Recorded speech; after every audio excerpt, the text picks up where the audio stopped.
in which we all learn about Halloween. October 28. I have been up and down the mountain every day for a week, watching to see if walnuts and hickory nuts are ripe. Today, I found the squirrels all over the trees, harvesting them furiously, and so I have decided that, ripe or not, I must gather them. It's me or the squirrels. I tethered Frightful in the hickory tree while I went to the walnut tree and filled pouches. Frightful protected the hickory nuts. She keeps the squirrels so busy scolding her that they don't have time to take the nuts. They are quite terrified by her. It is a good scheme. I shout and bang the tree and keep them away while I gather. I have never seen so many squirrels. They hang from the slender branches, they bounce through the limbs, they seem to come from the whole forest. They must pass messages along to each other, messages that tell what kind of nuts and where the trees are. A few days later, my storehouse rolling with nuts, I began the race for apples. Entering this race were squirrels, raccoons, and a fat old skunk who looked as if he could not eat another bite.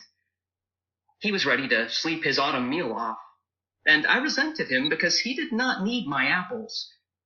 However, I did not toy with him. I gathered what apples I could, cut some in slices, and dried them on the boulder in the sun. Some I put in the storeroom tree to eat right away. They were a little wormy, but it was wonderful to eat an apple again.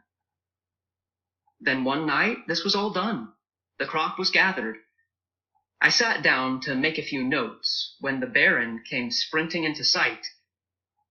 He actually bounced up and licked the edges of my turtle shell bowl, stormed Frightful, and came to my feet. "Baron Weasel," I said, "it is nearing Halloween. Are you playing tricks or treats?" I handed him the remains of my turtle soup dinner, and, fascinated, watched him devour it. Notes. The Baron chews with his back molars, and chews with a ferocity I have not seen in him before. His eyes gleam, the lips curl back from his white pointed teeth, and he frowns like an angry man. If I move toward him, a rumble starts in his chest that keeps me back. He flashes glances at me. It is indeed strange to be looked in the eye by this fearless wild animal. There is something human about his beady glance. Perhaps because that glance tells me something. It tells me he knows who I am and that he does not want me to come any closer. The Baron Weasel departed after his feast. Frightful, who was drawn up as skinny as a stick, relaxed and fluffed her feathers. And then I said to her, "See, he got his treats. No tricks."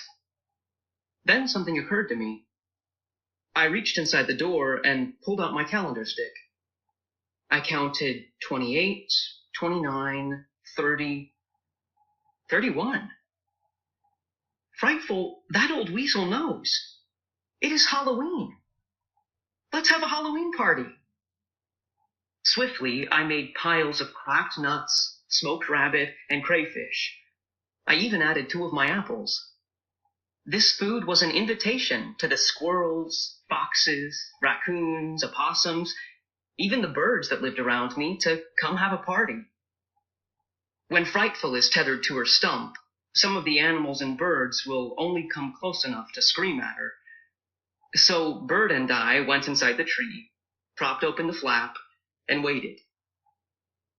Not much happened that night. I learned that it takes a little time for the woodland messages to get around. But they do. Before the party, I had been very careful about leaving food out because I needed every mouthful.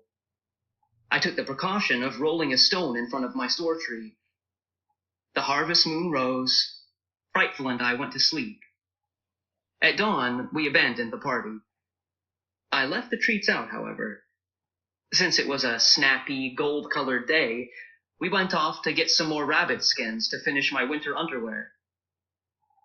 We had lunch along the creek. stewed mussels, and wild potatoes. We didn't get back until dusk because I discovered some wild rice in an oxbow of the stream.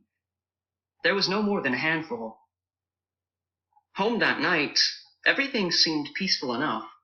A few nuts were gone to the squirrels, I thought. I baked a fish in leaves and ate a small, precious amount of wild rice. It was marvelous. As I settled down to scrape the rabbit skins of the day, my neighbor the skunk marched right into the campground and set to work on the smoked rabbit. I made some Halloween notes. The moon is coming up behind the aspens. It is as big as a pumpkin and as orange. The winds are cool. The stars are like electric light bulbs.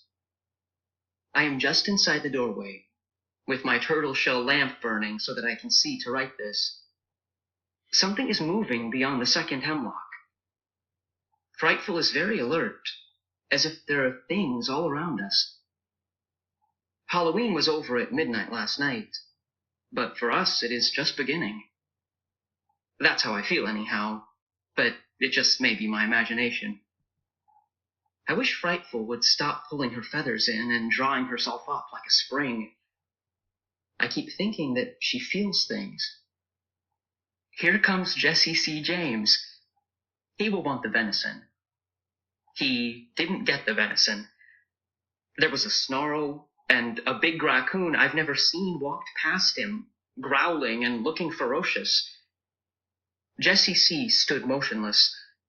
I might say, scared stiff. He held his head at an angle and let the big fellow eat. If Jesse so much as rolled his eyes, that old coon would sputter at him.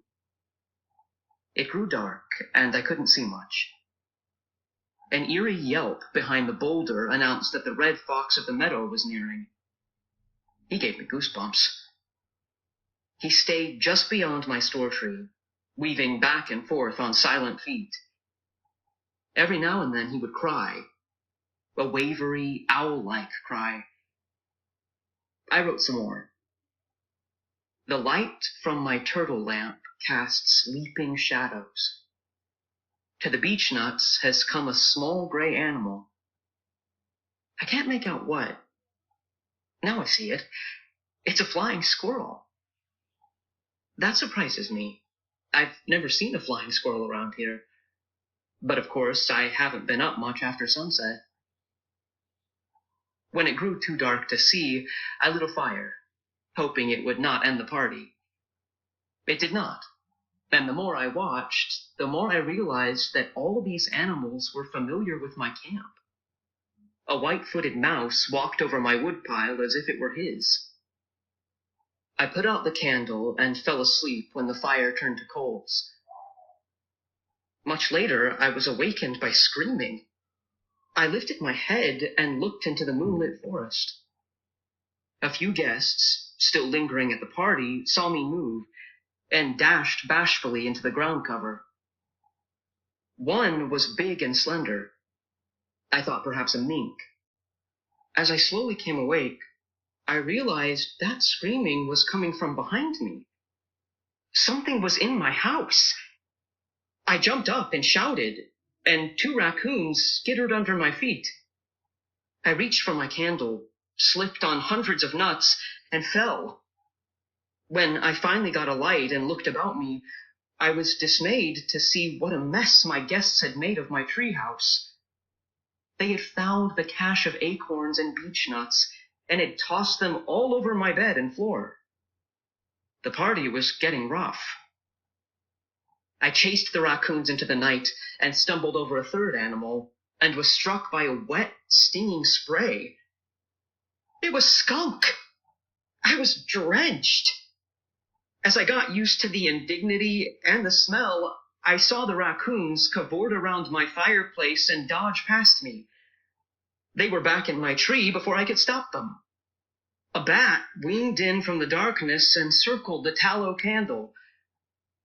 It was Halloween, and the goblins were at work. I thought of all the ash cans I had knocked over on the streets of New York. It seemed utterly humorless. Having invited all these neighbors, I was now faced with the problem of getting rid of them.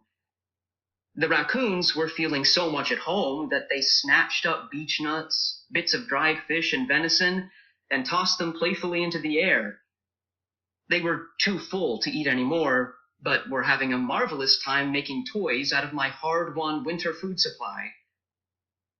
I herded the raccoons out of the tree and laced the door. I was breathing relief when I turned my head to the left, for I sensed someone watching me. There in the moonlight, his big ears erect on his head, sat the red fox.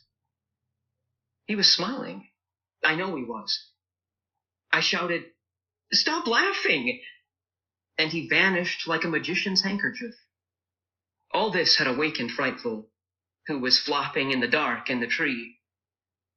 I reached in around the deer flap to stroke her back to calmness. She grabbed me so hard I yelled, and the visitors moved to the edge of my camp at my cry. Smelling to the sky, bleeding in the hand, and robbed of part of my hard-won food, I threw wood on the fire and sent an enormous shaft of light into the night. Then I shouted. The skunk moved farther away. The raccoons galloped off a few feet and galloped back. I snarled at them. They went to the edge of the darkness and stared at me. I had learned something that night from that very raccoon bossing Jesse C. James. To animals, might is right. I was biggest and I was oldest, and I was going to tell them so. I growled and snarled and hissed and snorted. It worked. They understood and moved away. Some looked back and their eyes glowed. The red eyes chilled me. Never had there been a more real Halloween night. I looked up, expecting to see a witch. The last bat of the season darted in the moonlight. I dove on my bed and tied the door. There are no more notes about Halloween.